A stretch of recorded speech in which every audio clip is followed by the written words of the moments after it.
swords. Take this time to consider your past deeds. Stop asking questions.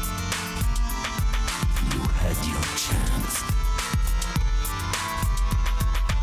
Let the games begin. Hello and welcome to Velen's Chosen. We're ready to buff your game because we exist to help budget players stay competitive on the ladder and end every season just a little bit higher than the last, no matter what your card pool.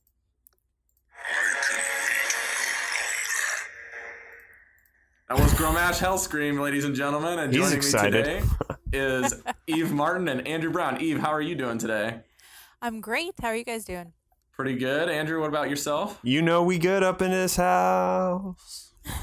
Yeah. So I'm going to drop this kind of at the top of the show, but I know that Eve and Andrew, you guys have always wanted to go by your, names on Hearthstone, but because Andrew, yours is Andrew's Living, and Eve, yours is like Kyle or something like that on the ladder, but mine's Twick. So let's try to talk, Andrew aside, against each other as if we were our digital counterparts.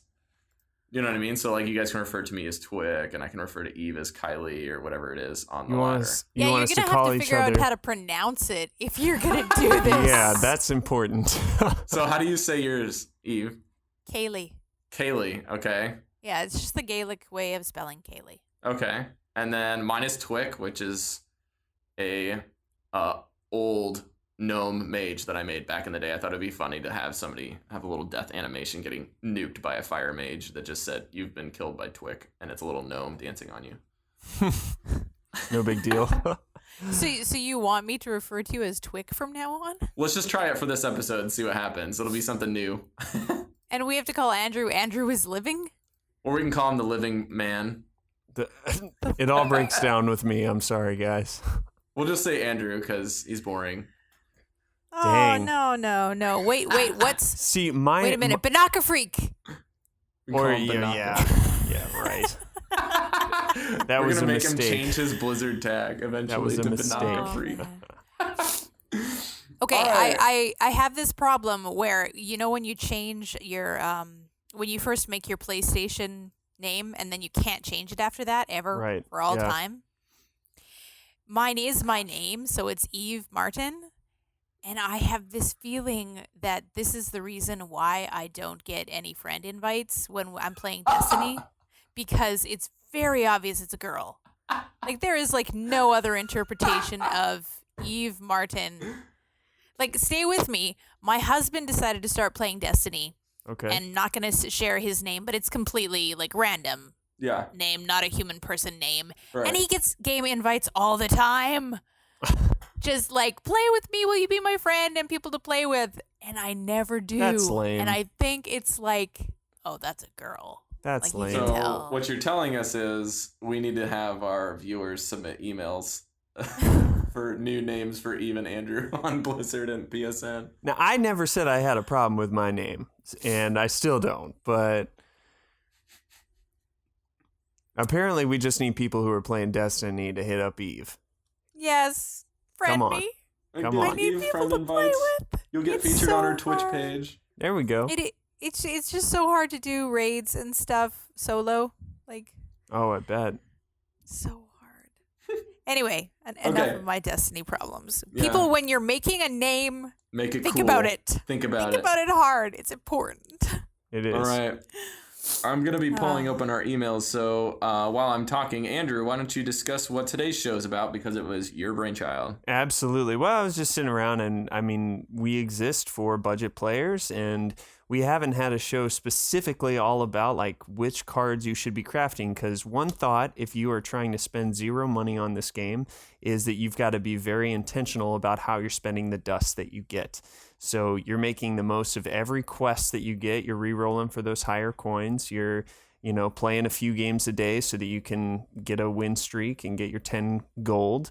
You're playing every Tavern Brawl, getting your free pack, all that kind of stuff. So when you get the dust, you need to be very very intentional about, man, these are the cards that I need to get first. So we thought we'd spend the whole episode talking about what are the most important rare, epic, and legendary cards that you should be focused on. So each of us chose one or two from each tier to talk about, and we're just going to talk about why they're valuable, and if you don't have them, why they should be on your radar for cards to craft. So we're going to start out with rare. Eve, you want to kick us off with that? Oh, and I'm just going to mention that this week we're going to do all neutral cards. We're not going to do any cards from the specific classes. We'll leave that for next week. Yeah, we'll maybe make this a series, or maybe we'll tackle a couple classes, something like that. But yeah, I think we'll see how it goes. Overall, we'll see what happens, because there's supposed to be a big announcement today because it's BlizzCon Day. Woot! Right. As soon as I get off this, I'm going to put up the virtual ticket. There you find go. out. Yep. So we'll see what happens.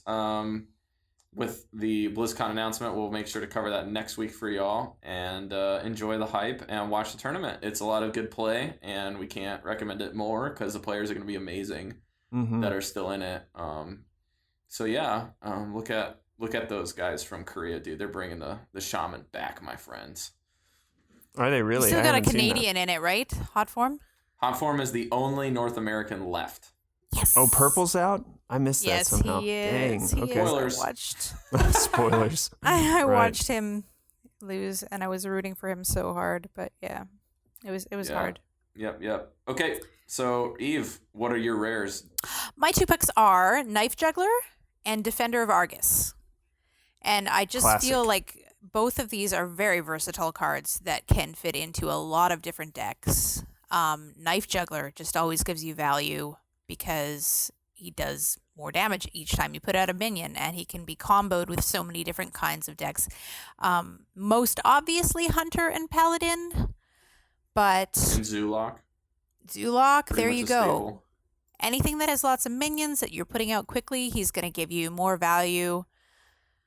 Yeah, I was just thinking about Implosion. That works really well. Oh yeah. Muster. Muster for battle. Mustards for battle. The Hounds. What's the name of that card? Unleash the Hounds. Unleash the Hounds. Yeah. You know what I like to do with it is like to put out Haunted Creeper. And then once they put out something that can kill Haunted Creeper, I put out Knife Juggler and then bash my Haunted Creeper into that, and then you get 2 more knife throws. Spread. Yeah. It usually can do a lot of damage and get you ahead. Do a lot So of that's my Knife Juggler pick. And then Defender of Argus is just so good for creating taunt, so that you don't really have to put a lot of taunt in your deck, because a lot of times the taunt cards aren't actually that great in and of themselves, other than just being a taunt card. So Defender of Argus can just enable taunt when you need it, especially in Handlock. Of course, that's pretty famous for making your Molten Giants unstoppable. But yeah, just a really overall great card to be able to put into any deck to make it more defensive. Yeah, I like Defender a lot. It kind of fits any mid-range or control match. Like if you're running a mid-range or a control-y deck, you almost always run one, unless it's a spell-heavy control deck. Yeah. It can just combo to make any minion that you have powerful. So even if you don't have a lot of other great cards, you slap down a Defender of Argus and it can make a average card a pretty good card, you know? Yeah, I think every collection should have 2 jugglers and at least 1 Argus in it as soon as possible. I agree. Yeah. Which comes to... you probably don't need 2 of Defender of Argus. 1 of is usually pretty good, but definitely 2 of Knife Juggler. Yeah, two Defenders of Argus will get you through a lot of the adventures, though. Oh, yeah. So they're very, very helpful. Bash through those pretty quickly. Get you more value out of your minions, like Andrew said, by buffing them up a bit. And even if you just have 2 of the spiders that are left over after your Haunted Creeper dies, that's more value. Right. Yeah, it's used in almost every single Shaman deck without fail. So we'll go into my rares, I guess.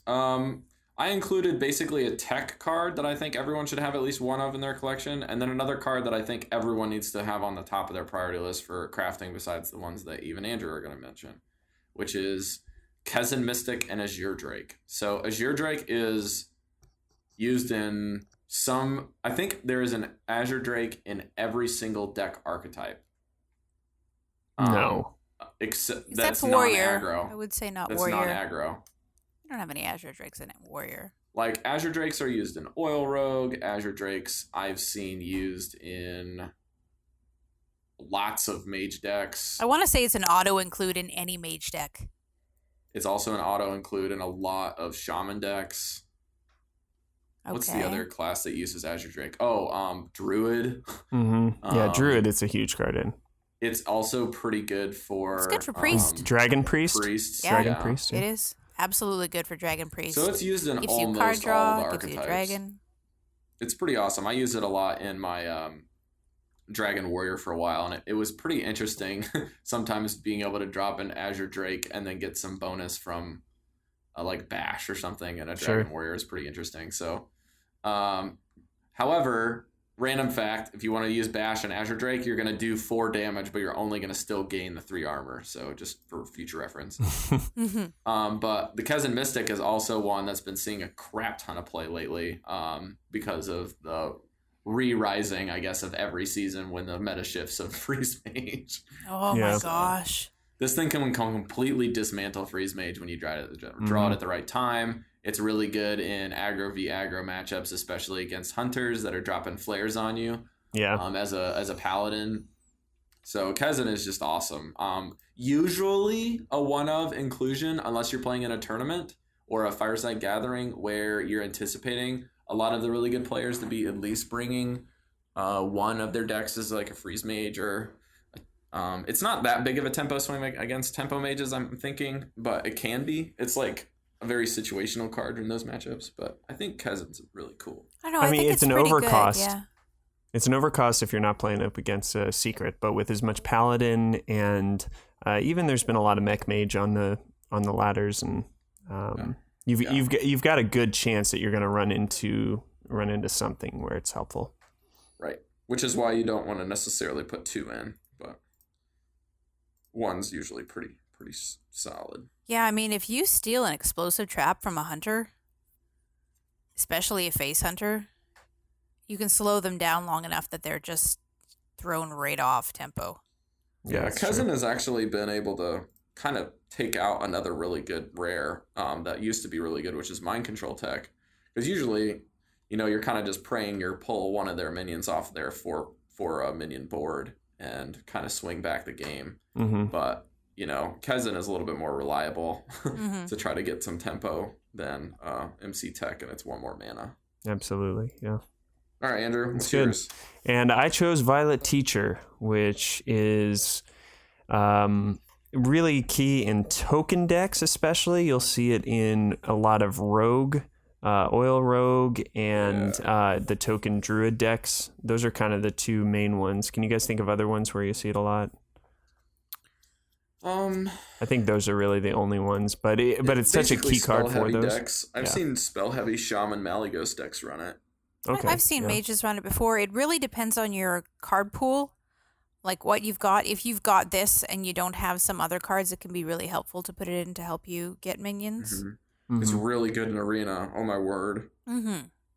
Definitely. Well, if you have spells, it is. A lot of times you'll end up having a pretty minion heavy deck. Well, even so, it's a great 4-drop. 3/5 for 4 is pretty dope. Yeah, it's got a good amount of health. I think the big thing is just looking at how you're adding value to your spells with it. So now any spell that you play is going to be produce 1/1. Exactly. Which for which for Druid with your Savage Roar, that's huge. I mean, just with the combo period, that's huge. And then with Rogue, I mean, that's all spells practically. So Rogue doesn't have a board unless they have a Violet Teacher. Yeah, absolutely. And I've played up against Rogues where they will flood their entire board in one turn just because of that card. So, so yeah, it's an auto include for a sweet card for those. All right, well, we'll just vaguely go through some honorable rare mentions. If you're looking at certain decks, I'll say these are other cards you may be looking into crafting, or you should be keeping an eye on. Is Wild Pyromancer, Sun Fury Protector, Arcane Golem, Mind Control Tech, Bomb Lobbers, which has fallen out of a lot of favor recently, Twilight Drakes, and the Sunwalker, which I guess my friend Vincent said is really good for brand new collections as a substitute for a lot of Yeah. slots. I mean, Divine Shield 4, 5 for 6 is amazing. You'll even see it in Ramp Druid now. Yep. I mean, when a very taunt heavy deck. It's kind of like a budget huge. Ancient of War. Yeah, I got one off an unstable portal, and so I was playing it on turn 3, and that's just Oh my lord! that's money in the bank right there. You can't It's get hard rid of to it. deal with, yeah. And because it's a 4/5, a priest can't knock it out with one of his spells, and Oh dear. yeah. I remember was playing again- it a lot before I had a couple more cards to round out my collection. It was in a lot of my decks just because it's a straight up good card. It's Sick. sticky. It's hard to remove. It's true. Yep. Yeah. Twilight Drake is an amazing card when Shaman is out of favor, and you have a deck that draws a lot. So I even can even see Handlock. Twilight Drake being good in, what's it called? A Dragon Priest. If you don't have Twilight Guardians, these are fine because you're drawing a lot of cards most of the time. I see Wild Pyromancer a lot in Priest. and Priest, yeah. Paladin. Paladin, not as much right now with the archetypes. Equality for mid range. Equality Pyro is insane. Yeah, but you That's wipe not out bad, your yeah. own cards as well. Yeah, but you usually want to play it on an open board. Like Priest does well with Wild Pyromancer because they can heal up their stuff, and they've got a lot of things that give their stuff more health, so their stuff survives. So it's a bit more efficient there. Arcane Golem is like an auto include in Face Hunter. Any aggro deck that needs a finisher. Yeah, really good. So we're gonna move on Okay. to Epic. Yeah, Eve, why don't you kick us off again? Big Game Hunter, the most Yay. hated card in The all of only Hearthstone. Card that everyone hates that everyone needs. Yes. Yep. Besides We Dr. need it and we Smells. hate it at the same time. And it's like the direct counter to Dr. Boom. To pretty much anything that's good and above 6 mana. Yeah. I feel like Big Game Hunter became such an auto include in everybody's decks, they started kind of looking at, okay, are we going to start making legendaries that are like 6 attack? Are we going to start making really important cards that are less than 7 attack? Because BGH is Yeah. everywhere. If they ever Yeah. change this card, they would have to do a serious overhaul on how to deal with, I guess, like big, heavy taunt ramp druid and control warrior, because nobody would have enough tools to take them down. Yeah. I don't mean, think the they'll big thi- change it. Yeah, I don't Yeah, think you're they not will putting either. you're never putting more than one of these in your deck anyway. So you Most think of the about time. how many decks run more than one 7 attack minion, and there's quite a few. So you're never gonna, I don't know. It never feels good when you put down Dr. Boom and boom, they have a 3 mana answer. But it's the same thing when a priest takes care of him with his Shadow Word Death or Yep. an execute from a warrior or something. So. One of these isn't bad, and Hex, it's not a broken polymorph. card. Yeah. Yeah. I get And more running salty 2 of with these those can cards. be a huge swing in tournament matchups. So consider maybe a second one if you're going to be playing in some more tournaments. But Yeah, Sure, not so much on ladder, but definitely have seen 2-ofs in tournament. yeah, play. these things are sick surprise cards for a second include in tournaments. Kind of like warriors that include 2 brawls. It's like, what? And a 4/2 body, by the way, has to be dealt with. I don't know that we Yeah. said that, but the It's attacks, like hidden ability taunt. yeah, it's not a hard card to deal with, but it needs to be dealt with, or else it's Yeah, problematic. it's going to save you some removal. It's going to take up one of their cards to get rid of it. Destroy a nasty minion, summon a 4/2. Big game. Yeah, card. there you go. Yeah. Molten Giant, I feel like, is just a good card in any deck if you have a small card pool, because everyone's going to take damage during the course of a game, and it just gets better and better and cheaper towards the end of the game, and then it's a huge body that has to be dealt with. So, I mean, obviously it's in Handlock. That's the deck that it's most And often Grinder seen Bread and in. butter. Yeah. Yeah. And I mean, Handlock has been around since the beginning, and I think it's going to stay forever. So it's going to be one of those decks that you're eventually going to try, Mm-hmm. and you might even really like and stick with. So Molten Giant should be on your radar.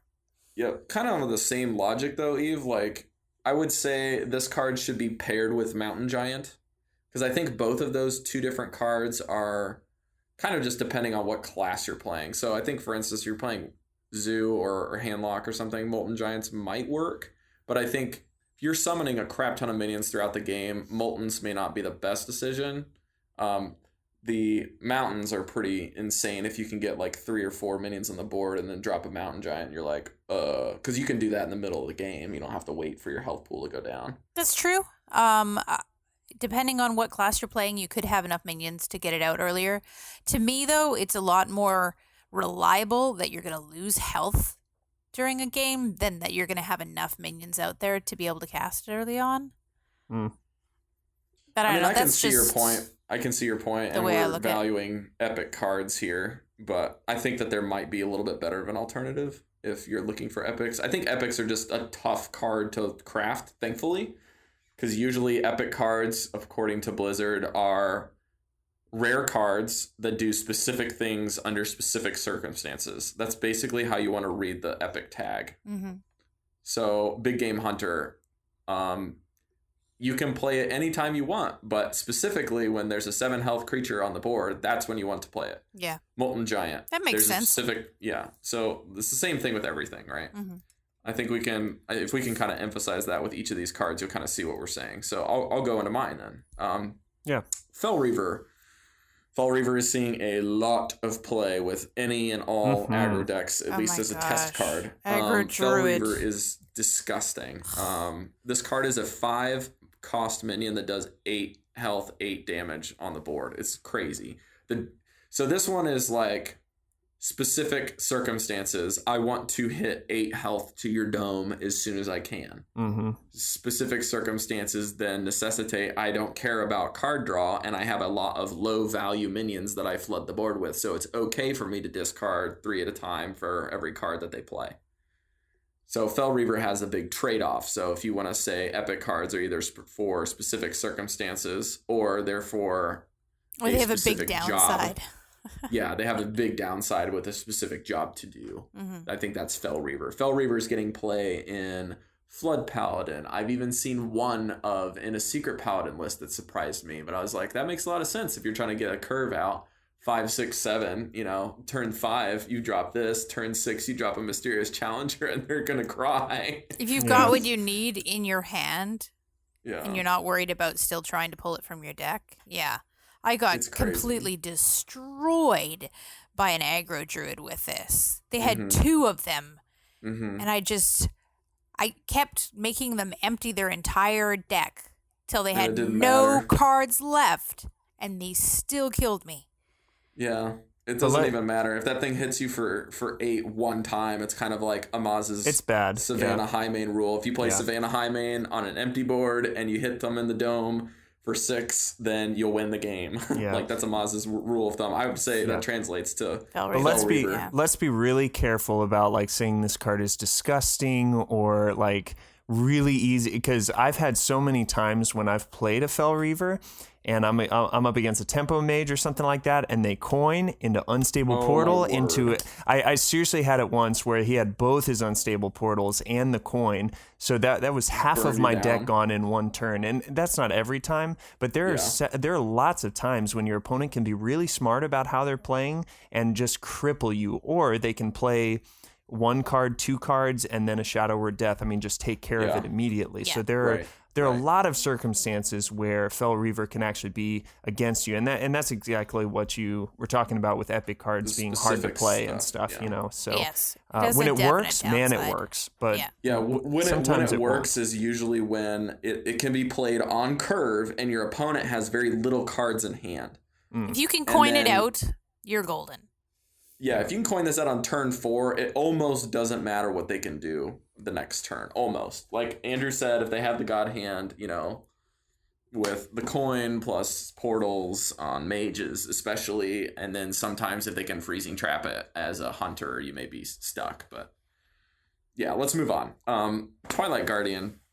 This card is a staple in any dragon-centric deck. So if you want to play dragons, you craft this card. We've talked about this card in depth multiple times, but just last week. I won't really belabor it. This is a good epic card. Very rare that epics like Big Game Hunter and Twilight Guardian, I would say those 2 cards plus maybe Coda Rider are like the best of the best, or even Shade of Naxxramas from Naxxramas. Those are like the best of the best situations that you find yourself most frequently in when you play these cards in the specific decks that they work with. So you basically want to find specific circumstances that fit your deck archetype, and then you find the epics that back that. So Twilight Guardian obviously is kind of like the no-brainer version. Am I playing dragons? Then I should have 2 of these. Yep. So Yeah.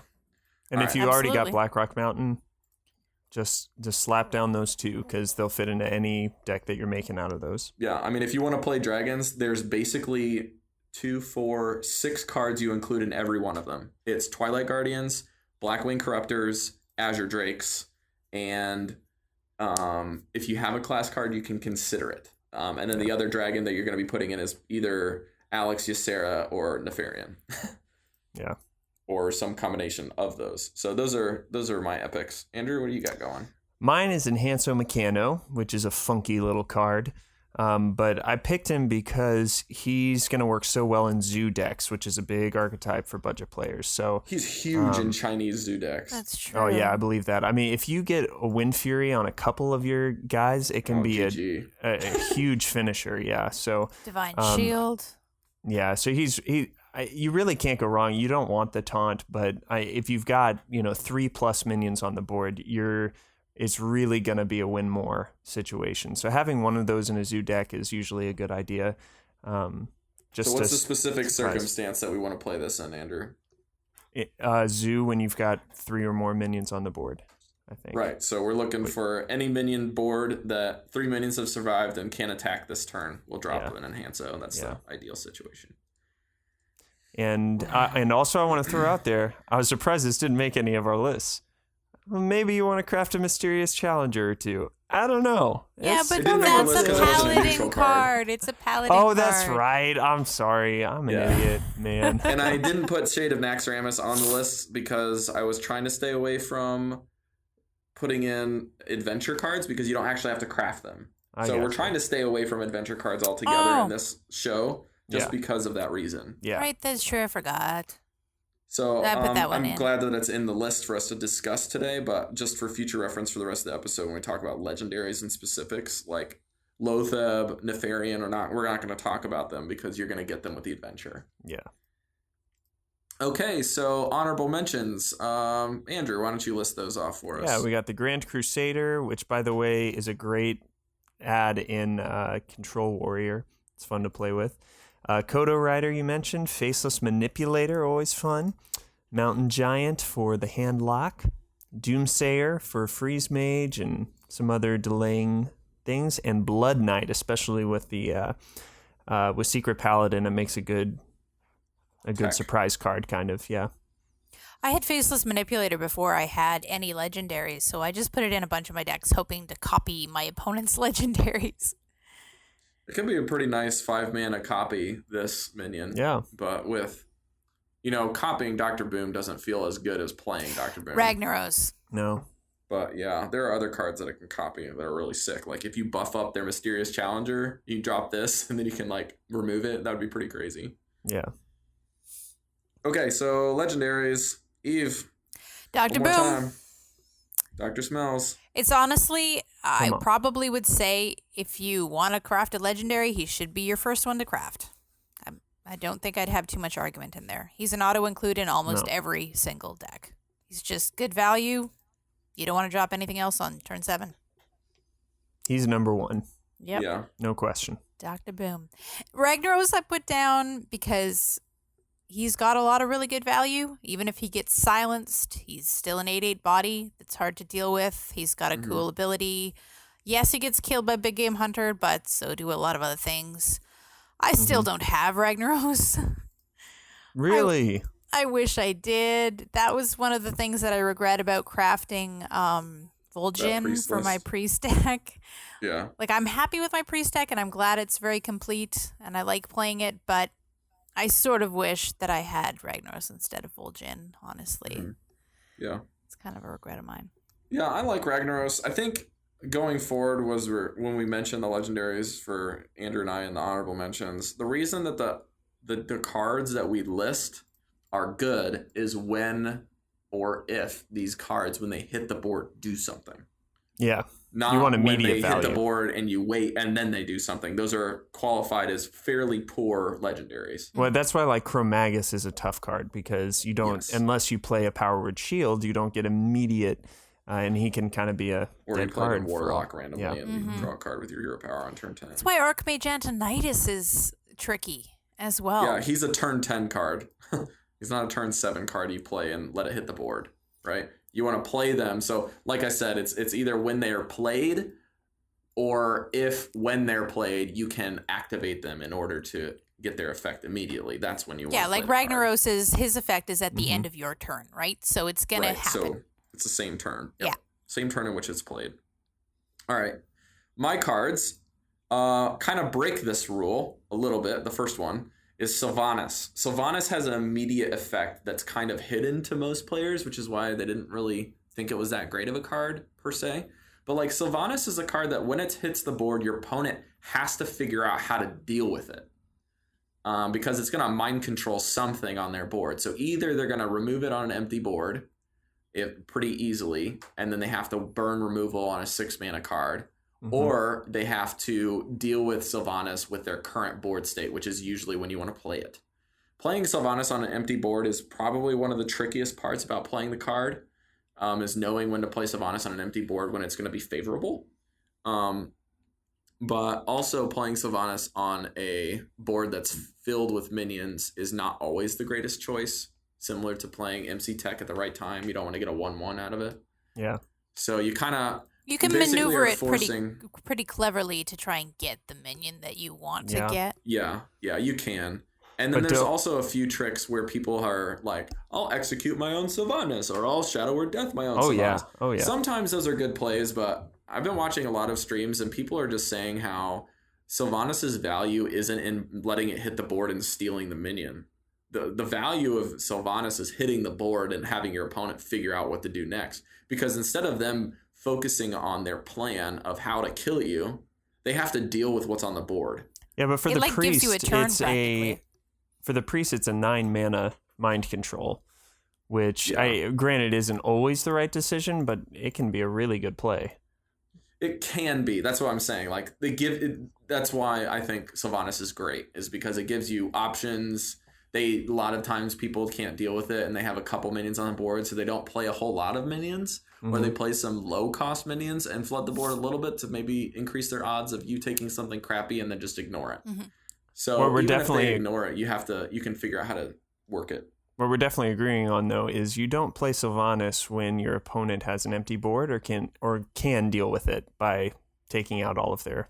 Right. You know, right. If all they of have a their lot own of minions. removal left and you have Sylvanas in hand, it may be exactly what you want to play, because maybe you want to play something big and you know they only have one Shadow Word Death left and they're going to use it on Sylvanas. Put yourself in their shoes, think about what they might have, and if Sylvanas it is seems like a basically, I difficult want my opponent situation, to- then go for it.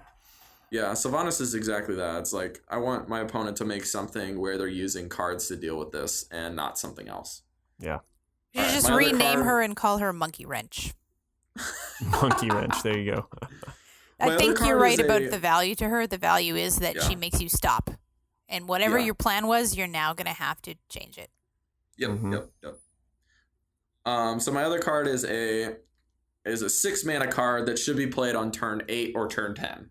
And that is Justicar Trueheart. Justicar's been seeing a lot of play in mid-range and control Paladin recently, and is really good for the end game control-y decks for Pally, especially if you're running 1 or 2 Quartermasters. And it's also becoming a staple in certain ways people like to play either Fatigue Warrior and in Control Warrior. Yeah. Some people don't like playing in a Control Warrior. They run Double Bash instead. I've seen her I've in seen Priest. it all the time in Warrior lately. Yep, it has, like Eve said, been in Priest for a really control-heavy Priest. Heck, I've seen it in Warlock. I have not Really? seen it in any I other haven't. real decks. I have, Like, it's so they pretty can useless they can in- draw cards with no damage to themselves. Yeah, but Yeah. by the time you play Justicar Trueheart and can draw for no damage, you really don't need to draw anymore. I just haven't actually seen it yet. I did see it in a Druid list, but I didn't see it played yet. I've I also remember you- seen it in like Druid. Mage. Have you seen it in Mage? Yeah. No, I saw it on a list once, but not It's like in a play. grinder Same thing. mage that like outlasts your opponent. You can like echo. It's kind of like echo giants and duplicate. Yep. But then you can like blast stuff for 2 on a turn, and then you can play maybe like a Koldara Drake. When I've seen it, I mean weird. I've seen it like once. I don't mean like I'm seeing it. Oh, I mean like I ran into that once on ladder. Somebody did that once when I was playing, kind of deal. Yeah. Gotcha. Justicar, I would say, just as a forewarning, is a really great card to have in your collection if you're running specific decks that can utilize it, like Warrior and Paladin. But if you're not planning on playing those decks, I don't think this is a card that you should get, which is why I kind of went on all of my stuff so far. I've kind of gone with something that's more of a tech or a specific deck, and then one that's kind of good for everything. All right, so those are my cards. Cool.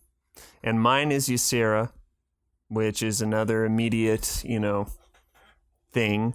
And we've been talking about Dragon Priest a lot, so don't want to hit it over the head. But you're getting an extra card, which you'll notice we've got several cards on our list that give you other cards because that's always value. Yeah. You're able to basically get more than 30 cards in your deck, which card advantage is a huge part of how you can win games and stuff Especially like that. towards the late game, yeah. So Ysera can give you that one card that you need to just push you over the edge a lot of times, and it's a big old body that your opponent's going to have to deal with. And 12 usually health, right? 12 health. 12 health is insane. Usually and then if you're playing OTK, it's even better. Yeah, usually I'm waiting for them to exhaust all of the removal that I know they have before I'll play it. But that's what makes a good warrior. Yeah, but when you do that, you're good. So I think for I people love you, that Sarah. just don't have a lot of legendaries and just want to put something in their deck that gives them some end Does game, something. absolutely. Ysera and Sylvanas, Ragnaros, Dr. Boom. Rag. Yeah, these are cards that if you don't have all the cards to make a very, very specific deck, you throw these in and they just make your deck better. Ysera is one of those cards. Yep. absolutely. And we actually have quite a bit of episode. We were able to go through this fairly efficiently. So let's go ahead and go through our 4 honorable legendary mentions and kind of describe them. So I'm going to take the first one because I've been playing Rogue this week. I have not played any other deck but Rogue this week. Nice. And I can say this to be true. I was always like this is before I started dumping money and kind of expanding my card collection into Goldens and stuff, but it's ironic that I valued making a Blood Mage Thalnos, which is a 2-mana minion with spell damage 1 and Death Rattle draw a card, as a valuable legendary 1600 dust investment. Because this card is so good in Rogue and is super like absolute when you're playing Freeze Mage. Like, it sounds so weird, but this minion is just so clutch in a lot of circumstances. Like, if you're playing an empty board against, like, maybe a control matchup as Rogue, or you're playing a matchup against Paladin, for instance, I've been able to dismantle a lot of Paladin early games by having a Rogue drop this on turn 2, or coin out this on turn 1, then play my dagger and kill their dude on turn 2, and then they play like Muster or something, and if they don't play Muster, they play a Knife Juggler. I can actually use Fan of Knives for 2 damage across the whole board, and that is very good. Yeah, so I don't know. Yeah, like, there's just a lot of value that you can get out of it. I lost you for a second. It's going to help you whenever you're playing spell damage. Sorry, Thalnos is going to be huge for just about any spell damage or any deck that's using spells. So Rogue's huge, Freeze Mage is huge. I don't try to make a Freeze Mage deck without it. And you can make it work even in Druid. You can. He's always going to get a lot of value because you're getting a card no matter what. And for 2 mana, you can increase the spell damage. So you think about like a Swipe. That was the first card that came to mind for Druid. And you just get to buff that by 1 for 2 mana, and you get a body on the board. And usually a 1/1 isn't good enough that they're going to silence it or anything like that. So you're getting a lot of value really quick out of that.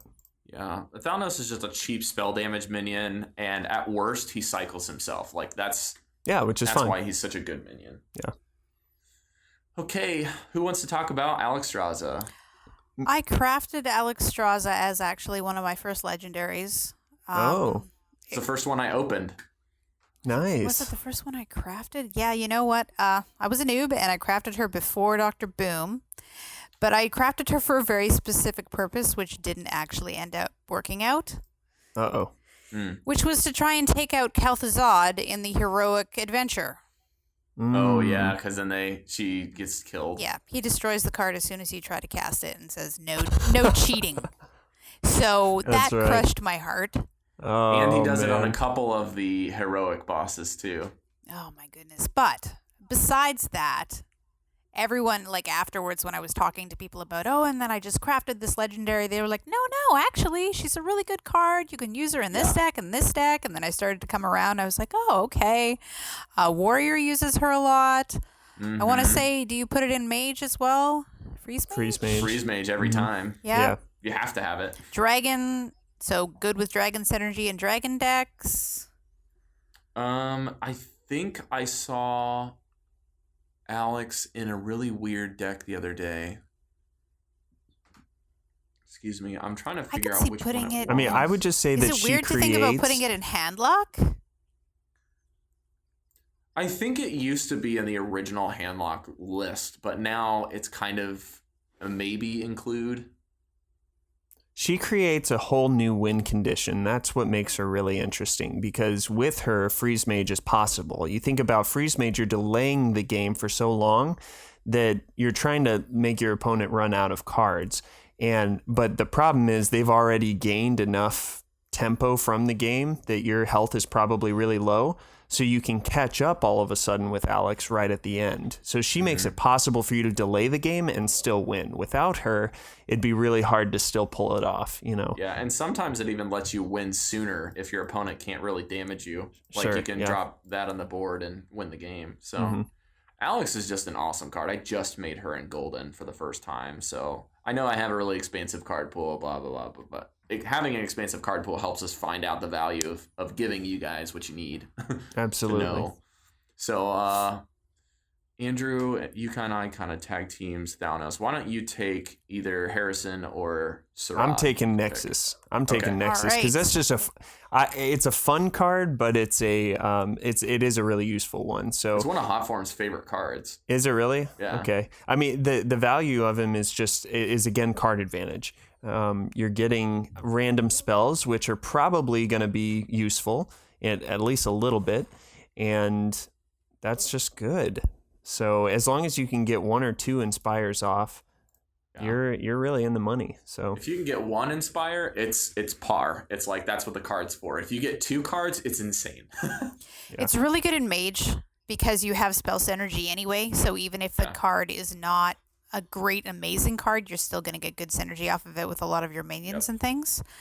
But yeah, it can be an outright game winner. Depending on what you pull, it can just really be one of those ones like Unstable Portal, which just does crazy things, which turn the game around. Yeah. I also have tried Nexus Champion Sarad in more of an Inspire Control Warrior. And if you have just a card going up, plus you play Nexus Champion Sarad, it's like, what? You just got a card and you gain 4 health. Like, that's freaking crazy. Yeah. So, but yeah, I'll jump into Harrison. It seems like our internet's kind of jumping in and out, so hopefully you guys can hear me on this one. But Harrison Jones. Harrison. This guy has been a thorn in the side of Patron Warrior as long as it has existed. It's been one of the biggest swing cards to win that matchup for a lot of players.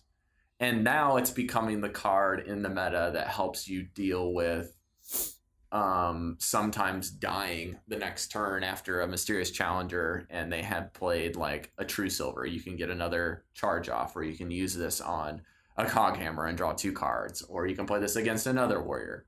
So there's just so many classes that use weapons and are popular. Even with Rogue coming back, Harrison's getting even to be in the same spot that he was when Patron was nerfed. And the card draw, like how many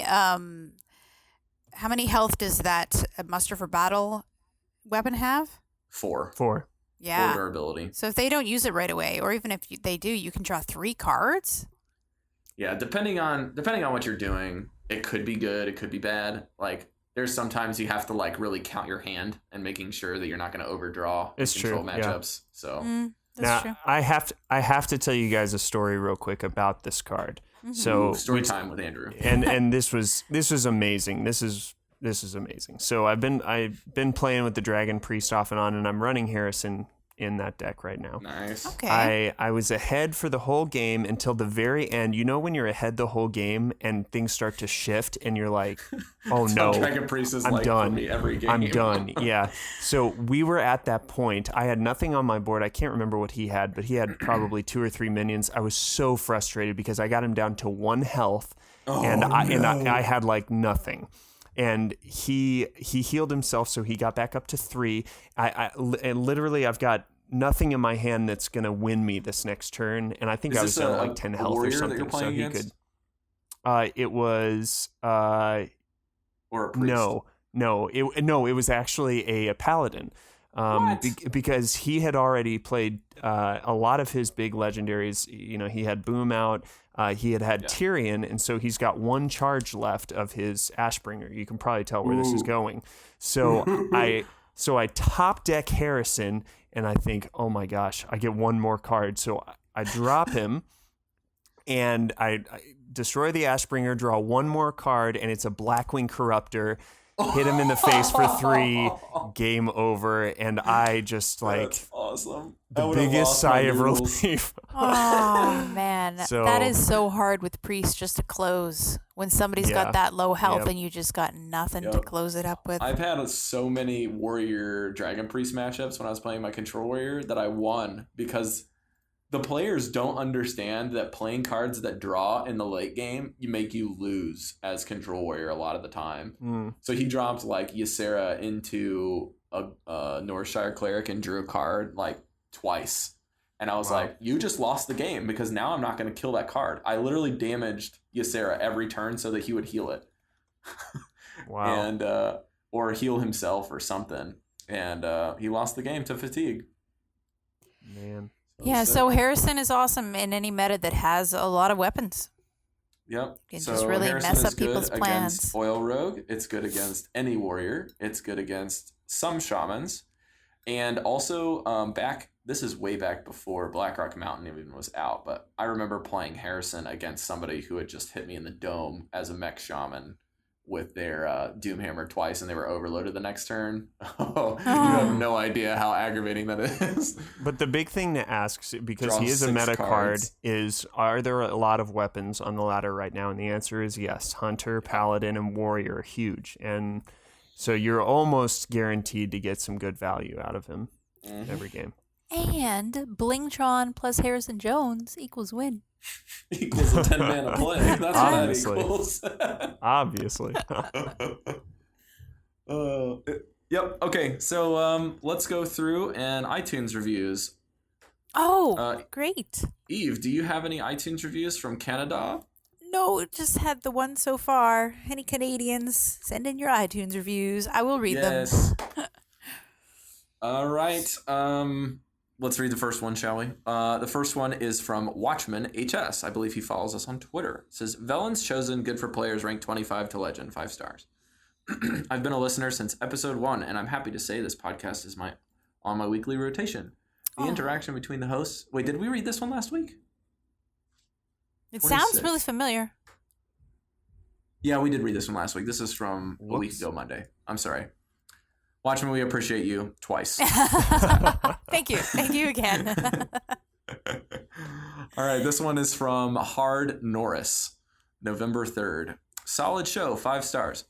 Great show. Their focus is on the budget player, suggesting how to use the few legends you may have or good substitutions for a deck. It's interesting since one of the hosts seems to have a very expansive card collection. Thought that was odd for a budget-focused cast, but have since found it as a positive. Oh, Thank you so much. there you go, Rob. They're throwing you a bone. Yeah, they're throwing me a bone. Me and my Goldens have another bone to pick.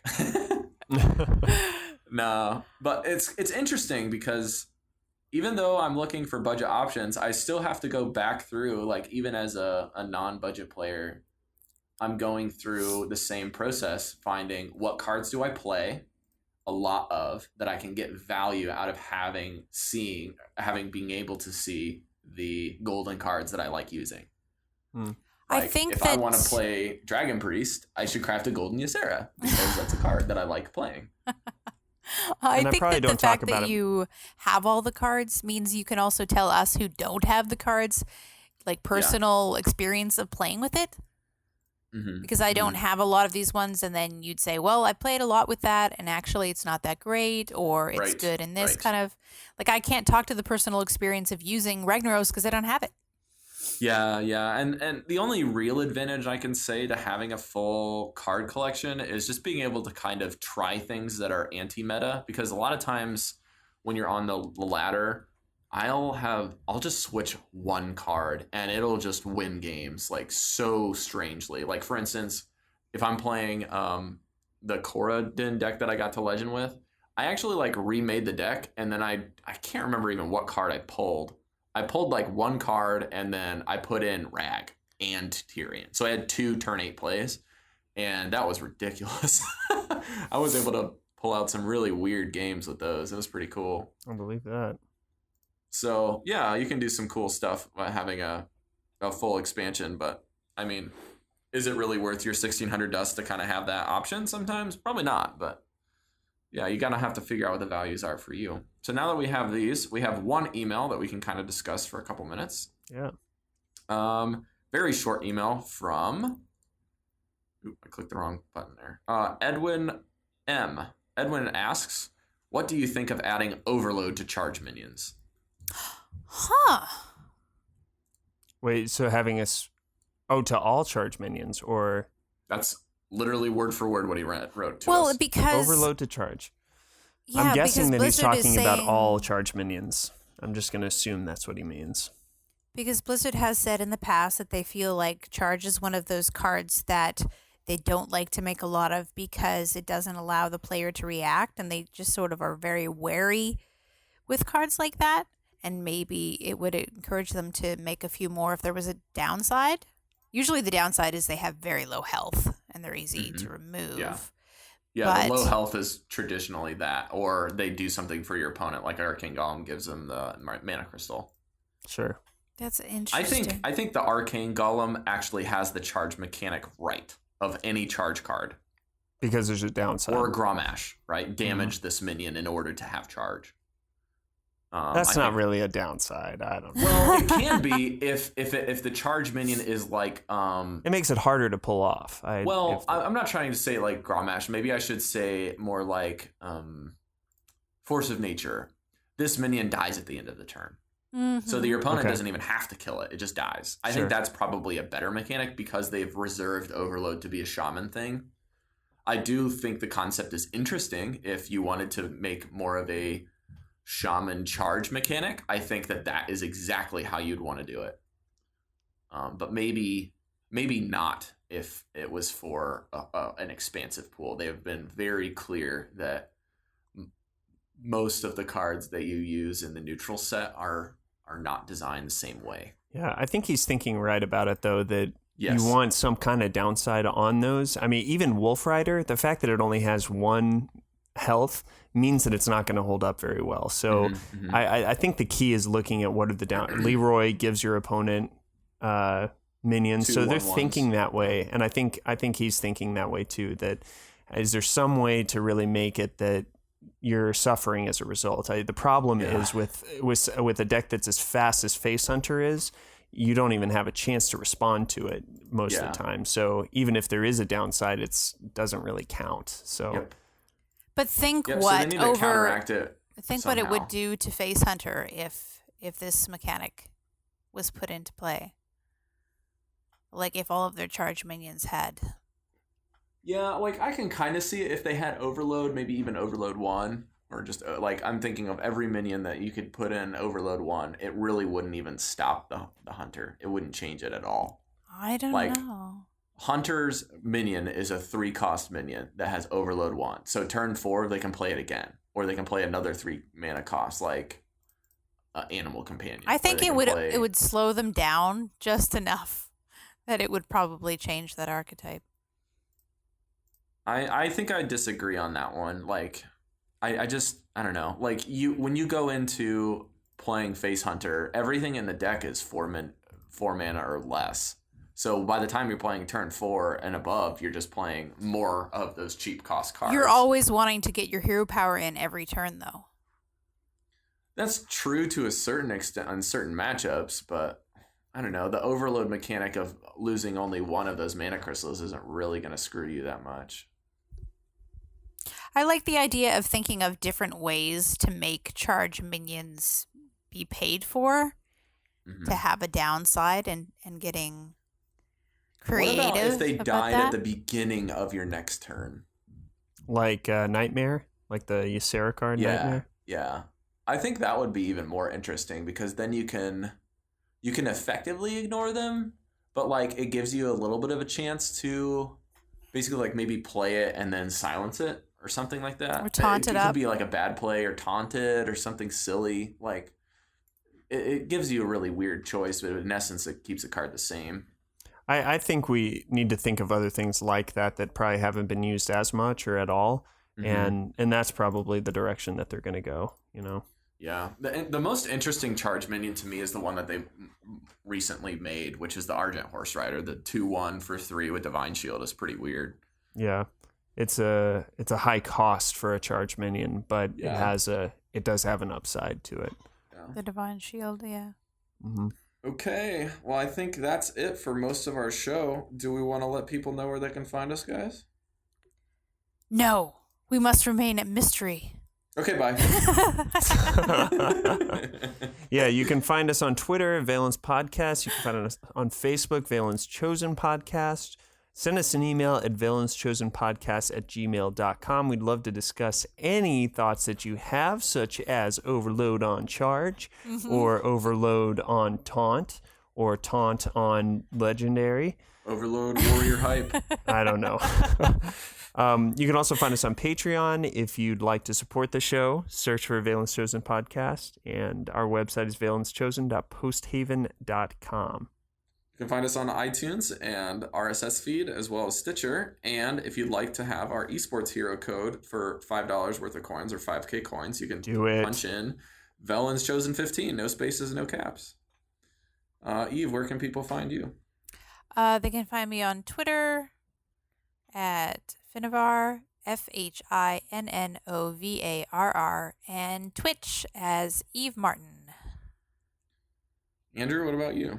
I'm on Twitter at AndrewIsLiving, and YouTube for some arena tips. BinacaFreak is the username to search for.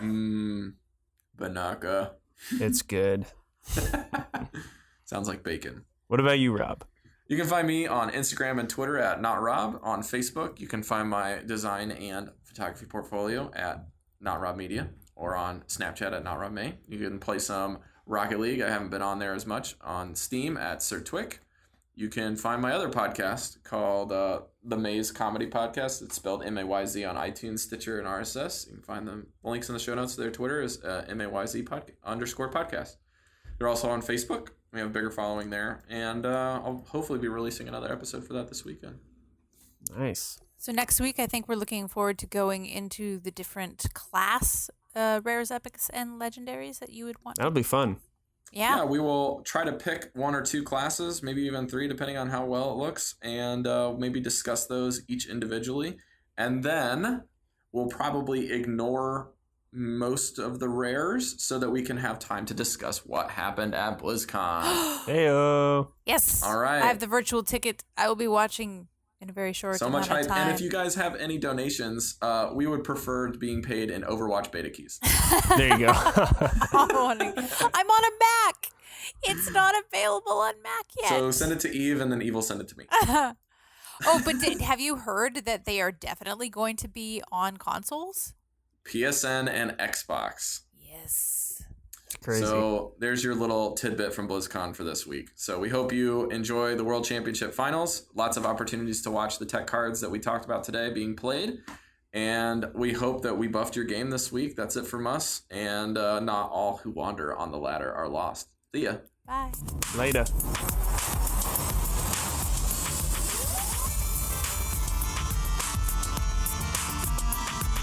Take this time to consider your past deeds.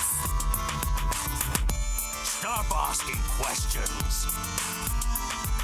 You had your chance.